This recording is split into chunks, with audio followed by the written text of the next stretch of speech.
होगी और इसे लेकर बाकायदा मेरी सरकार एक आदेश भी निकाली क्योंकि हम इस तरह का नहीं करते हैं। इसके साथ साथ उन्होंने आतंकवाद पर भी बड़ा फोकस किया, उन्होंने विदेशी उग्रवाद पर बड़ा फोकस किया कि यह सब नहीं चलेगा, उग्रवाद को खत्म कर दिया जाएगा।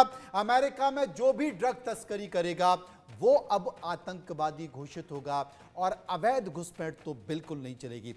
इसके साथ साथ अमेरिका की जो डामाडोल अर्थव्यवस्था है उसे मजबूत कैसे किया जाए, मुझे लगता है इसका रोड मैप वो पहले से तय कर चुके हैं, अपनी टीम के साथ डिस्कस कर चुके हैं, अपनी टीम मेंबर्स को वो बता चुके हैं और उसी में ये तमाम सारे शब्द निकल कर आए हों, चाहे वो टैक्सेस लगाने की बात हो, चाहे वो इंफ्रास्ट्रक्चर खड़ा करने की बात हो, चाहे वो ड्रिल बेबी ड्रिल यानी कि ज्यादा गैस ज्यादा तेल निकालने की बात हो, या फिर मैन्युफैक्चरिंग हब बनने की बात हो। इसके संकेत उन्होंने साफ तौर पर दिए। डॉक्टर संदीप त्रिपाठी। डॉक्टर संदीप, मेरी आवाज आपको मिल रही है? हाँ जी जी जी जी, आप ही से सवाल है।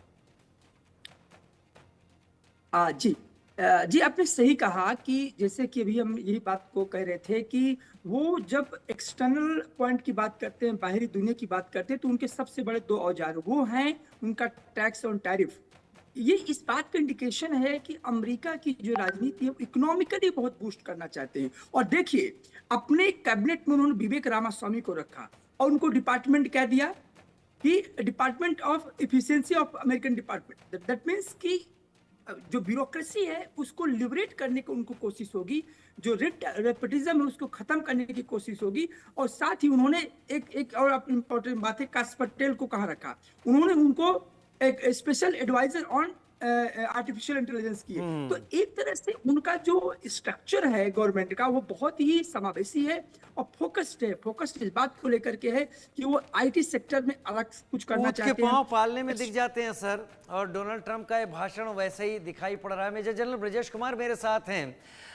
मेजर, डोनाल्ड ट्रंप ने अपनी बात रखते हुए कहा कि मैं पीस की बात करने आ रहा हूं और इसके बाद उन्होंने अगला सेंटेंस हॉस्टेजेस की रिलीज से जोड़ा जो हमास की कैप्टिविटी में थे। इसके साथ उन्होंने ऑल जितने भी वॉर्स हैं उसको लेकर उन्होंने ये कहा कि हम अमेरिका को रेस्पेक्टेड पोजीशन में पहुंचाएंगे और मैं पीस को आगे लेकर बढ़ना चाहूंगा। क्या वाकई डोनाल्ड ट्रंप जो बोल रहे हैं उसको जमीन पर उतारना आपको उतना आसान लगता है अलग अलग चल रहे वॉर को देखते हुए? मनु जी, डोनाल्ड ट्रंप तो बहुत ही एक मर्क्यूरियल पर्सनैलिटी है, like a bull in China shop. और उनने जितनी बातें कही हैं वो नई नहीं है, वो पिछले टर्म भी कहते आ रहे थे और खासकर इस दफा इलेक्शन की रैली तक में बहुत जोरों से उनका व्याख्यान किया था। और इसमें कोई दो राय नहीं है। इस दफा जब वो जीत के आए हैं जी तो बहुत ही तगड़े तरीके से जीत के आए हैं। खुद प्रेसिडेंशियल कैंडिडेट के अलावा भी उनकी पार्टी ने सेनेट में और हाउस में बहुमत प्राप्त किया है। ये अमेरिका के लिए बहुत ही नई सी चीज है। अगर पिछले 50 साल देखेंगे तो एक पार्टी के प्रेसिडेंट रहते थे और दूसरी पार्टी उनको कंट्रोल करती थी हाउस और सेनेट के द्वारा। तो ये कहना इनका कि हम ये सब करेंगे, लगता है उसमें कुछ बात दम है। देखिए, प्रेसिडेंट बनने के पहले ही उन्होंने इजराइल और हमास के बीच में शांति समझौता कर दिया जी, फोर्स कर दिया। आप देखेंगे अब तक जो इजराइल के प्रीमियर थे वो डिली डाली कर रहे थे कि हम लड़ाई चलाएंगे और बात नहीं मान रहे थे अमेरिका, लेकिन इस बात को उन्होंने मान ली। लेकिन एक और बात में ध्यान देना आवश्यक है।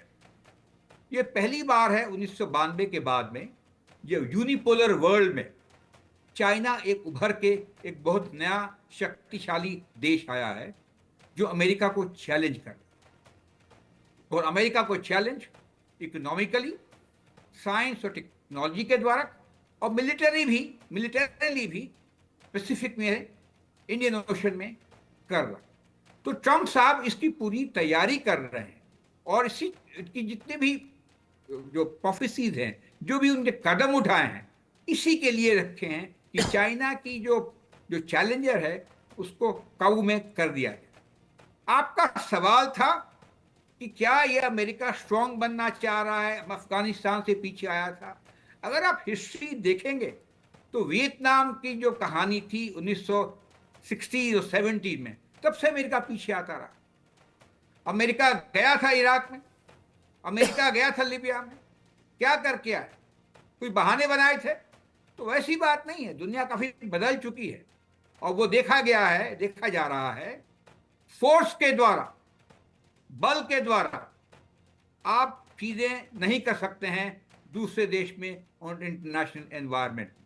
वो धीरे धीरे स्वच्छ हो रहा है। दूसरे देश में नहीं कर सकते क्योंकि ऐसा पर्यावरण वहां पर नहीं होता है, लेकिन आप क्या अपने देश में भी वो कर पाएंगे जिनका आप जिक्र इस भाषण में कर रहे हैं?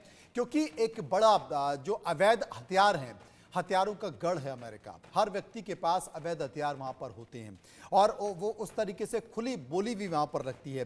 ड्रग्स का एक बड़ा अड्डा अमेरिका, उसके आसपास के तमाम इलाके हैं। मैक्सिको से वो बात जरूर कर रहे हैं, लेकिन क्या अवैध घुसपैठ रोक पाएंगे? एक बड़ा कार्टेल है। तमाम सारी बातों का जिक्र उन्होंने किया है।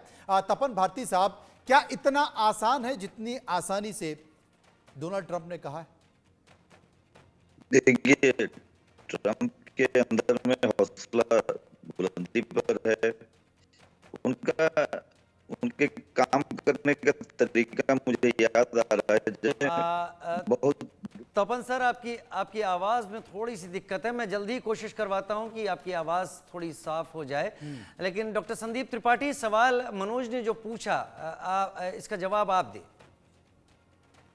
क्या सवाल थोड़ा सा दोहराएंगे क्या? सवाल यह है कि जितनी आसानी से डोनाल्ड ट्रंप अपने भाषण में इस बात का जिक्र कर रहे थे, वो कह रहे थे अवैध प्रवासियों को रोकना, ड्रग की तस्करी को खत्म करना, अवैध हथियारों को खत्म करना और एक साफ सुथरी व्यवस्था बनाना, लॉ एंड ऑर्डर ठीक करना, इतना आसान तब, जबकि अभी अमेरिका में ये तमाम चीजें अपने चरम पर हैं। जी बिल्कुल। मैं हमेशा ट्रंप को बहुत ही स्मार्ट पॉलिटिशियन और बहुत ही आप कह सकते हैं कि एक बोल्ड लीडर हैं। उनकी पहचान अपने आप में बहुत ही आक्रामकता की रही है और उनकी आक्रामकता का आप इस बात को आप अंदाजा लगा सकते हैं कि उनके आने से पहले ही देखिए कि जो इजराइल और हमास के बीच में जो समझौता हुआ और जो हॉस्टेज रिलीज हुए, वो कहीं ना कहीं इस बात का संकेत है कि वो उनका पूरा ध्यान है कि अमेरिका का जो क्रिमिनल इकोसिस्टम बन गया था अमेरिका के अंदर, तो उसको ठीक वो करेंगे। और सबसे पहले इंपॉर्टेंट ये है कि जो उन्होंने कहा था कि मास डिपोर्टेशन होगा, जो अवैध प्रवासी है इमिग्रेंट से, उनको हम बाहर करेंगे। देखिए, सेंट्रल अमेरिका के जो छोटे छोटे देश हैं वो सोर्स हैं इलीगल माइग्रेशन की। इलीगल माइग्रेशन भारत से नहीं होता, इलीगल माइग्रेशन और किसी देश से सबसे इलीगल जो माइग्रेशन हो रहा है वहां पर, उसके नेबर कंट्री के वहां से हो रहा है। इसलिए मैक्सिको पर उनकी बहुत कड़ी नजर है। उन्होंने कहा कि हम यहाँ पर वॉल बनाएंगे और मैक्सिको को टारगेट किया है और यही कारण सेंट्रल अमेरिका के कई कंट्री को उन्होंने टारगेट किया है। तो उनका पूरा ध्यान इस बात को लेकर है कि जो अमेरिका सिविल सोसाइटी के रूप में जाना जाता है, जिस अमेरिका में डेमोक्रेसी, लिबर्टी, इक्वलिटी की बात होती है, सबसे पहले उसका इकोसिस्टम ठीक करना है, इसके बाद दुनिया को ठीक करना है। तो ट्रंप का ध्यान डोमेस्टिक पॉलिटिक्स पर इस बार ज्यादा है। बाहर के लिए उन्होंने कह दिया है कि पीस मेकर बनना चाहता है। ये बात मैंने कल भी कही थी।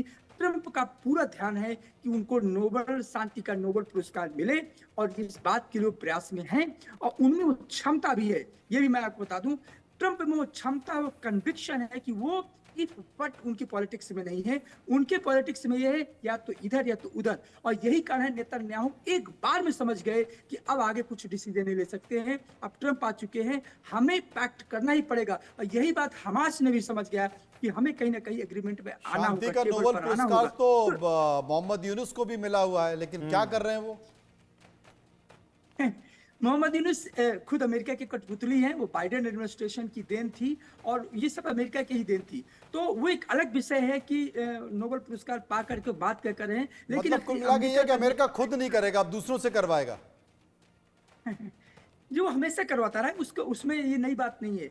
ये ट्रंप एडमिनिस्ट्रेशन भी वही काम करेंगे कुछ हद तक जो बाइडेन करते, क्योंकि अमेरिका की तासीर में कुछ चीजें हैं जो कभी नहीं बदलती हैं। देखिए, फॉरेन पॉलिसी में कंटिन्यूटी होती है और वो कंटिन्यूटी अमेरिका में चाहे डेमोक्रेट्स आए रिपब्लिकन आए, उनका एक एजेंडा रहेगा कि दुनिया में जो प्रीच एंड प्रैक्टिस है वो अलग अलग रहेगा। प्रैक्टिस हमारी अलग होगी। हम मैक्सिको को गल्फ ऑफ मैक्सिको बना देंगे, ठीक है, हम पनामा कनाल को ले लेंगे, हम ग्रीनलैंड को ले लेंगे, लेकिन यदि रशिया यूक्रेन की बात करेगा, क्रीमिया की बात करेगा, तो सॉवरेंटी का वायलेशन हो जाएगा। तो इस तरीके की बात, ये हमें अमेरिका का इतिहास रहा है, तो इसमें हमें सरप्राइज होने की बात नहीं है। लेकिन सवाल इस बात का है कि ट्रंप में वो कन्विक्शन फोर्स है, इसमें कोई दो राय नहीं है। वो बाइडेन जैसे ढिलमुल उनका रवैया नहीं है, और यही कारण है कि जेलेंस्की को और नेतन्याहू को ये लग गया है कि वो अपनी सेना नहीं भेजेंगे। उन्होंने कहा भी है कि हमारी सेना दूसरे के यहाँ नहीं जाएगी। उन्होंने नाटो को पूरी तरीके से, नाटो के कंसेप्ट को खंडित किया है। आर्टिकल 5 जो नाटो का जो सामूहिक सुरक्षा, कलेक्टिव सिक्योरिटी की गारंटी देता है, उन्होंने कहा मुझसे कोई मतलब नहीं, I don't bother about the NATO, EU। उन्होंने इसकी, और यही कारण है कि जो यूरोपियन कंट्री, जो देश है, जो यूरोपीय देश है, जो अपनी सुरक्षा को लेकर अमेरिका पर डिपेंड होते थे, आज वही अमेरिका डेनमार्क को और ग्रीनलैंड को आंखें दिखा रहा है। तो एक अजीब स्थिति है, और वो स्थिति है यूरोप में, वो स्थिति एशिया में नहीं है, अफ्रीका में नहीं है, लेकिन यूरोपियन प्रमोद भगत जी भी हमारे साथ जुड़ गए, भारत अमेरिका संबंधों के विशेषज्ञ के तौर पर। प्रमोद जी, बहुत स्वागत है आपका। प्रमोद जी, चीन के खिलाफ डोनाल्ड ट्रंप काफी एग्रेसिव रहे हैं, वो अपने प्रचार अभियानों की बात करें या आज की उनकी जो स्पीच थी उसमें भी उन्होंने चीन को लेकर बहुत ज्यादा बातें कही, लेकिन इससे पहले वो शी जिनपिंग को अपना दोस्त भी बता चुके हैं। क्या चीन को लेकर अमेरिका का एग्रेशन जमीन पर आपको उसी तरीके से दिखेगा जैसा उनकी स्पीच में आज दिखा है? बिल्कुल मनोज जी, सबसे पहले धन्यवाद। कहूंगा कि जिस तरह से भी प्रेसिडेंट ट्रंप का है, ये आपको विरोधाभास भी दिख रहा है, पॉजिटिविटी दिख रही है, लेकिन एक चीज बिल्कुल निकल के आ रही है कि अमेरिका फर्स्ट, जैसे हम कहते हैं मेक इन इंडिया, भारत के ऑनरेबल प्रधानमंत्री का जो लक्ष्य है, भारत को 5वीं इकोनॉमी से 3री इकोनॉमी तक लेके जाना जी। अमेरिका के अंदर भी बहुत सारे ऐसे चैलेंजेस हैं, जैसे बांग्लादेशी भारत के अंदर रोहिंग्या मुसलमान प्रॉब्लम खड़ा करते हैं, यहाँ पर भी वैसे ही बहुत सारी ऐसी प्रॉब्लम है जो यहाँ के बॉर्डर कंट्री से होती है, उस पर काफ़ी कुछ ठीक ठाक होने वाला है।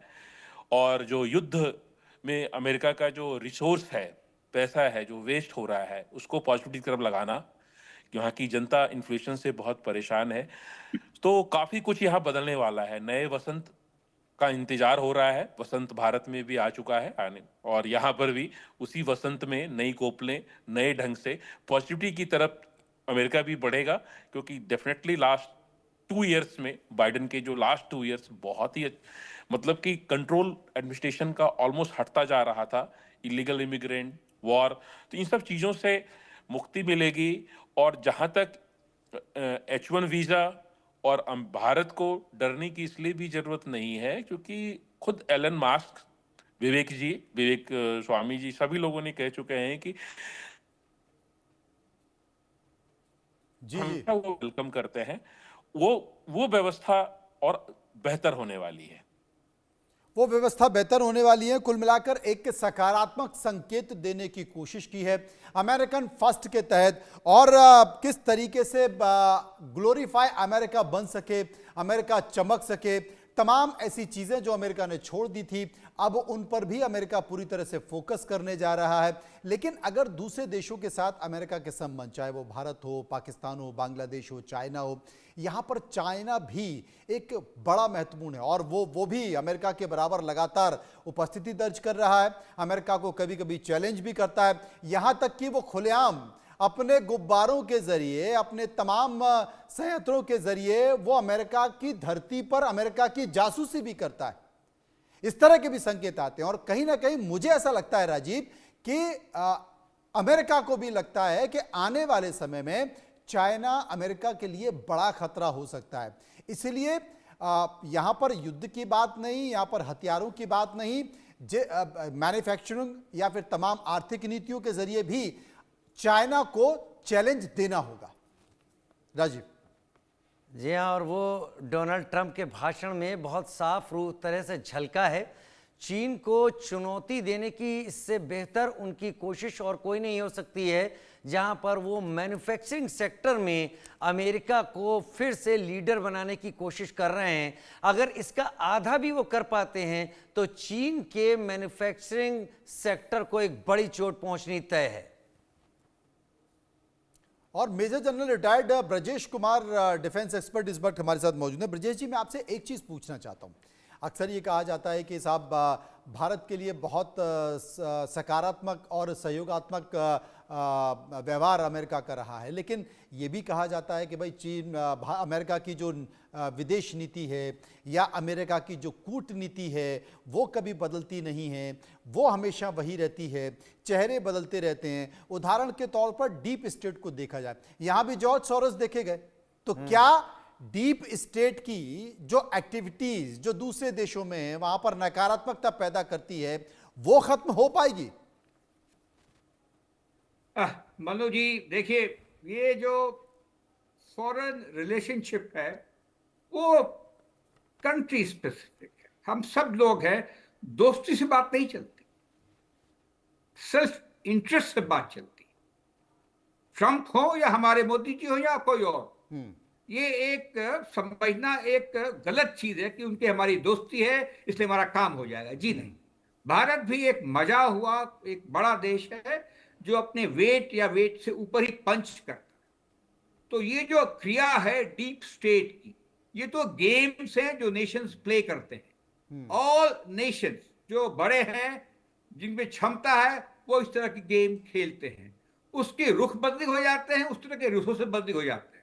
तो जहां तक इंटरनेशनल लेवल में डिप्लोमेसी का सवाल है, फोर्स प्ले का सवाल है और स्ट्रेटेजिक इंटरेस्ट का सवाल है, जियोपॉलिटिक्स का सवाल, हमारे और अमेरिका में काफी समानता है सोच में। यही नहीं कि हम सिर्फ डेमोक्रेसी हैं, बट जैसे हमारे सोच है, बिकॉज हमारे जियो स्ट्रेटेजिक लोकेशन के ऊपर जैसे हम चाइना को सोचते हैं उस तरह के हिसाब से काफी समन्वय है, तो उसमें हमें घबराना नहीं चाहिए। जो डीप स्टेट की बात है वो चलती रहती है। देखिए डीप स्टेट, जब बाइडेन साहब भी थे डीप स्टेट की बात चल रही थी, लेकिन हमारे आर्म्स के इंपोर्ट और चल रहे थे, एक्सपोर्ट भी चल रहे थे, हम क्वाड के जो डिस्कशन थे वो भी चल रहे थे, और नेशन की पॉलिसी स्ट्रेटेजिक लेवल पे 2 साल 3 साल 4 साल को उसमें नहीं लिखना चाहिए। और एक और बात कहूं, डोनाल्ड ट्रंप साहब एक ब्लंट आदमी है, बहुत ही अनप्रिडिक्टेबल आदमी। ये कहते कुछ और हैं, करते कुछ और हैं। यानी आप कहना चाह रहे हैं कि अनप्रिडिक्टेबल हैं?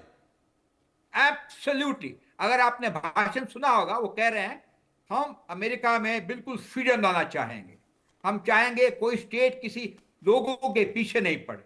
अरे भाई, आप कैसे करेंगे अपनी बंदूक वगैरह को बंद करना? इतनी तगड़ी लॉबी है, कैसे डील करेंगे? तो वो उस सब चीजों पे निटी-गिटी पे ध्यान नहीं देते हैं, बहुत कुछ बोल जाते हैं। और आज तो खासकर पहला दिन था इनके सेकेंड टर्म का, तो जो चीज वो कहते आए थे इलेक्शन के टाइम में, प्री इलेक्शन टाइम में, आज भी वही दोहराया है। हाँ, फॉरेन पॉलिसी में जहां तक इजराइल और हमास की लड़ाई थी उसके ऊपर एक प्रहार किया है। दूसरी तरफ यूक्रेन और रशिया के बारे में उन्होंने बोला है, अभी ने बोला है, लेकिन 5 हफ्ते पहले एक विशेष दूत भी नियुक्त कर रखा और बता भी रखा था हमारी सोच क्या। चाइना को ताइवान के ऊपर वार्निंग दे रखी है, वो एक स्ट्रेटेजिक लेवल के ऊपर में, वो नहीं छोड़ेंगे उसको। तो कहना कि आगे चागे देखिए होता है क्या, जो अभी साहब ने कहा, हमारे कलीग ने बात करी क्या कहते पनामा कैनाल की और गल्फ ऑफ मेक्सिको को जो कहते हैं गल्फ ऑफ यूएसए, कनाडा के साथ भी वही कहानी है। और ग्रीनलैंड में खास करके वो स्ट्रेटेजिक एरिया है जहां उन्होंने बताया है कि डेनमार्क से हम उसको खरीद लेंगे या ले लेंगे। उनका एक स्पेस वहां पे शिप है, मिशन है, उसकी जो लोकेशन है उसको देखते हुए। तो ये बात सही है कि वो अमेरिका फर्स्ट, अमेरिका को ग्लोरी के पाथ में ले जाना चाहते हैं। हालांकि अभी भी अमेरिका नंबर 1 देश है, अभी भी अमेरिका बहुत ग्लोरीफाइड है, लेकिन ये एक जरिया है अपने लोगों को रैली करने का और खुद जीतने का। और जैसे मैंने पहले कहा था, उनका प्रॉब्लम, उनकी सोच एक ही तरफ है,